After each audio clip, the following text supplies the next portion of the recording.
ప్రభుత్వ chief whip Anjaneyulu గారు, అలాగే పల్నాడు జిల్లా పార్టీ అధ్యక్షులు, మాతో పాటు శాసనసభ్యులు శ్రీధర్ గారు, అలాగే గుంటూరు ఉమ్మడి జిల్లా డీసీసీబీ సెంట్రల్ బ్యాంక్ చైర్మన్ గారు మల్లికార్జున గారు, మన జనసేన పార్టీ భీమిలి ఇన్ఛార్జి సందీప్ గారు, అలాగే రవితేజ, సాకార శ్రీను, పాత్రికేయ మిత్రులందరికీ కూడా ఏదైతే రేపు 21వ తారీఖు జరుగుతున్న యోగాంధ్ర దానికి సంబంధించి కొన్ని విషయాలు, అలాగే ప్రత్యేకించి మా చీఫ్ విప్ గారు వాళ్ళ జిల్లాలో నిన్న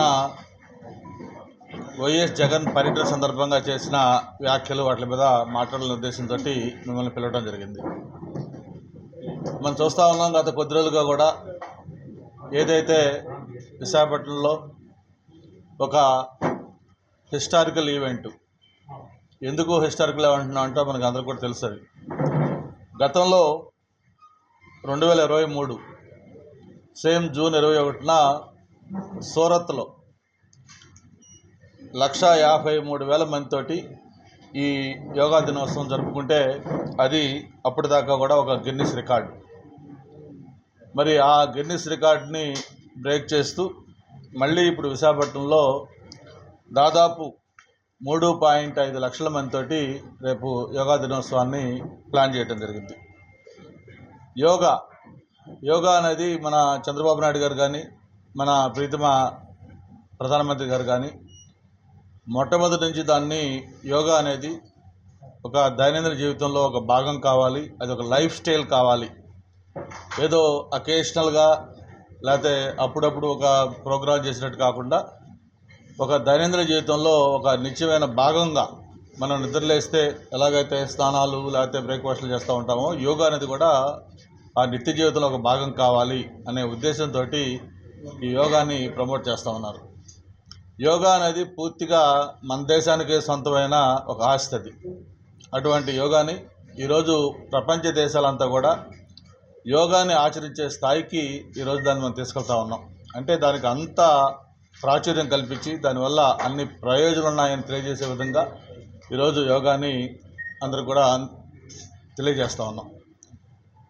మామూలుగా యోగా కూడా మనం చూస్తూ ఉన్నాం, ఎక్కువ ఖర్చు లేనిది, మామూలు తక్కువ దీంతో మన ఆరోగ్యానికి ఉపయోగపడేది యోగా.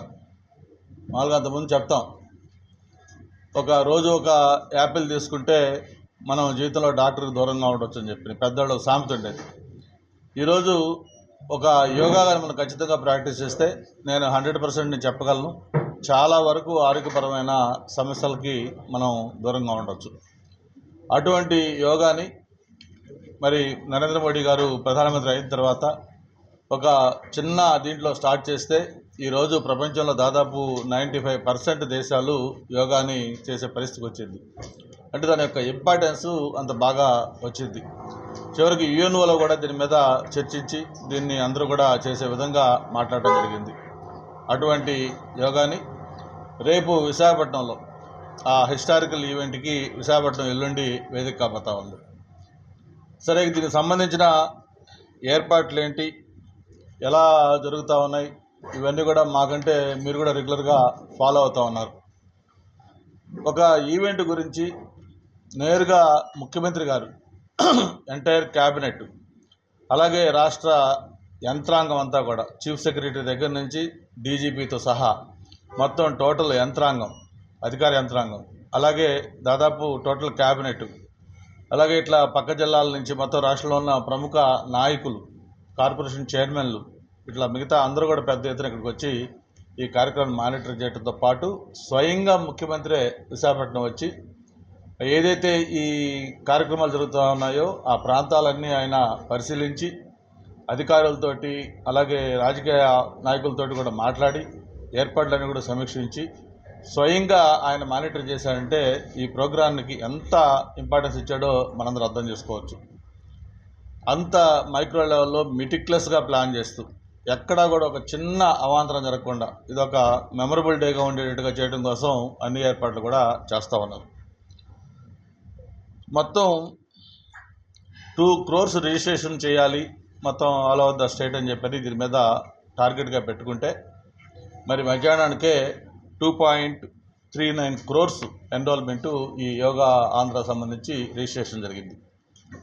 మొత్తం మన రాష్ట్రంలో 1,30,000 ప్లేసెస్లో, అది వైజాగ్ ఎలా అయితే చేస్తూ ఉన్నాం అట్లాగే మిగతా అన్ని ప్లేసుల్లో తీసుకుంటే ఇప్పటి వరకు వచ్చిన ఇన్ఫర్మేషన్ ప్రకారం 1.3 lakh ప్లేసెస్లో రేపు ఉదయం ఈ యోగా ఏదైతే జరుగుతుందో ఆ కార్యక్రమాలు జరుగుతూ ఉన్నాయి. ఆల్ ఓవర్ ఇండియా తీసుకుంటే 7 లక్షల ప్రాంతాల్లో ఈ యోగా చేయడానికి ఏర్పాట్లు జరుగుతూ ఉన్నాయి. ఇక ప్రపంచవ్యాప్తంగా తీసుకుంటే దాదాపు 8 లక్షల ప్లేసుల్లో, అంటే ఇంత పెద్ద ఎత్తున దీనికి ప్రాచుర్యం లభించింది.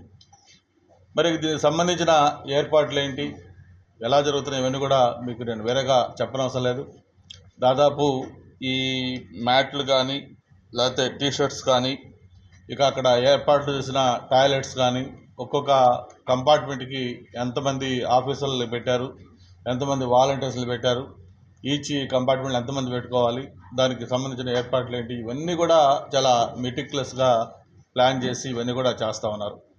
అంటే ఒక చిన్న ఉదాహరణ ఏంటంటే భీమిలి నియోజకవర్గం మరి ఎక్కువ స్ట్రెచ్ ఉంది మన నియోజకవర్గంలోనే. ఆ భీమిలి నియోజకవర్గానికి సంబంధించి మామూలుగా చీఫ్ విప్ గారిని ఒక ఇన్ఛార్జిగా వేశారు, ఆయనతో పాటు బ్యాంక్ చైర్మన్ గారిని వేశారు, మన పార్టీ జిల్లా అధ్యక్షుడు గారిని వేశారు. వీళ్ళందరితో పాటు మళ్ళీ మన సాయంత్రం నుంచి మినిస్టర్ నారాయణ గారిని కూడా ప్రత్యేకంగా దానికి కోఆర్డినేటర్ చేయడం జరిగింది. అంటే ఎందుకు ఒక్క నియోజకవర్గానికే ఇంతమంది వేస్తూ ఉన్నారు అని చెప్పి మనం ఆలోచిస్తే దీంట్లో ప్రధానంగా ఇన్ని కంపార్ట్మెంట్లో ఇన్ని వేల మంది రావాలి అని చెప్పి. ఇండియా పాకిస్తాన్ తాజా అప్డేట్స్ కోసం డౌన్లోడ్ చేసుకోండి RTV లైవ్ యాప్.